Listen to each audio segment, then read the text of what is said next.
How you doing, guys? Hey, before I get to tonight's subject matter, there's something I wanted to address.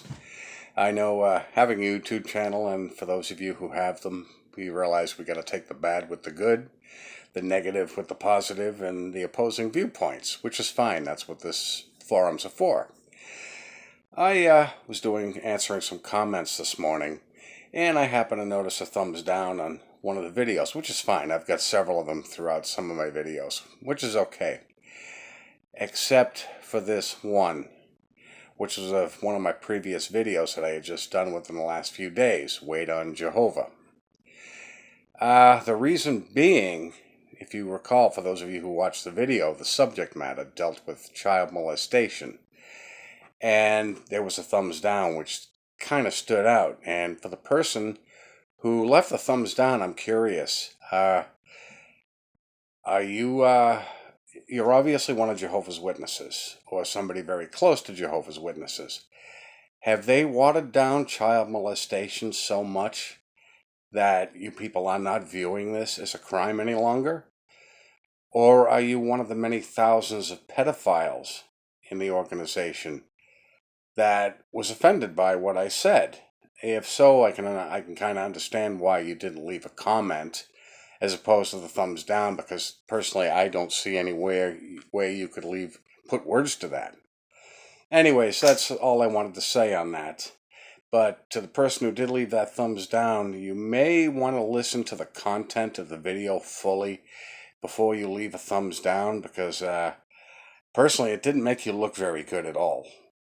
Anyways, guys, I've been doing some research over the last few days on the Australian Royal Commission for a future video, and there's a subject I just noticed, and I can't believe it actually went over my head.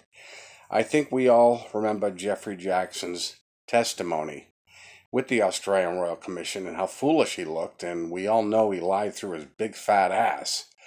Not to mention, we had two governing body members totally contradicting each other.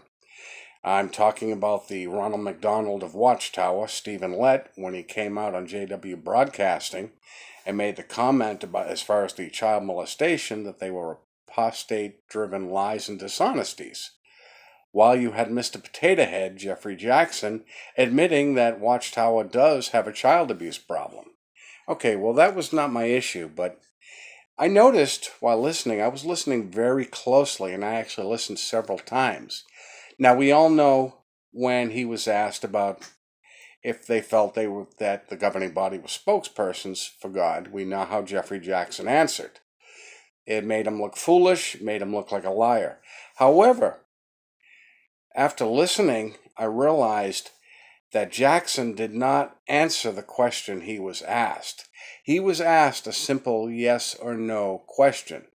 And actually, I wrote it down word for word.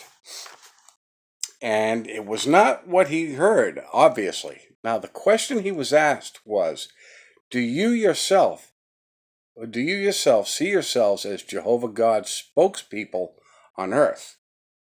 Okay, now that's a simple yes or no question. All clergy see themselves as spokespeople of God. So he could have either answered yes or no, and that would have been done with it. Now, it was obvious what his response was when he said, that I think would seem to be quite presumptuous to say that we are the only spokesperson that God is using. Okay, he wasn't asked that, but he did answer that. Now, this is what he obviously heard, because he obviously wasn't listening very well. Apparently, he was expecting to be asked this. Do you yourselves see yourselves as Jehovah God's only spokespeople on earth? But he wasn't asked that at all. He was simply asked, do you yourselves see yourselves as Jehovah God's spokespeople on earth? Now, he could have just said, yes, we do. And imagine all the witnesses that were actually in that courtroom at that time when he gave that ridiculous answer. I would have loved to have seen their faces. But he actually answered a question he wasn't even asked. It made himself look foolish, and I wonder how many witnesses who watched that and had actually left the organization because of that. Now, I was watching this. I remember watching this 2 years ago when he testified, and I had never noticed that before. But this, after watching it again yesterday and again this morning, he was simply asked, do you see yourselves as Jehovah God's spokespeople on earth? Now, to address his answer, which I've been saying all along, and many of you as well, isn't that what Watchtower has been teaching for the last 100 years? That they are God's only channel on earth. And if I remember right, as of the time that he took the stand in Australia, he was on the writing committee. So can he stand up for his beliefs? I mean, I'll give credit where credit is due. I mean, how many of Jehovah's Witnesses have lost their lives for their beliefs? There have been many. That's documented. We all know that.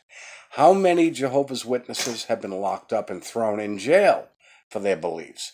Look at the situation in Russia right now with the Russian ban. There will be, as a matter of fact, there already has been several Jehovah's Witnesses locked up because of the ban, because they're standing firm to their faith. I can honestly say I don't stand by what they believe, but I have to give credit that at least they stand up to their beliefs. Something that their governing body would not do. I mean, I still think of Garrett Loesch, who back down in San Diego, would not testify in San Diego. There was a gutless, spineless jellyfish. Okay? And for any governing body member, you have peons in this organization, the rank and file, that have more backbone than you do. But for a leader,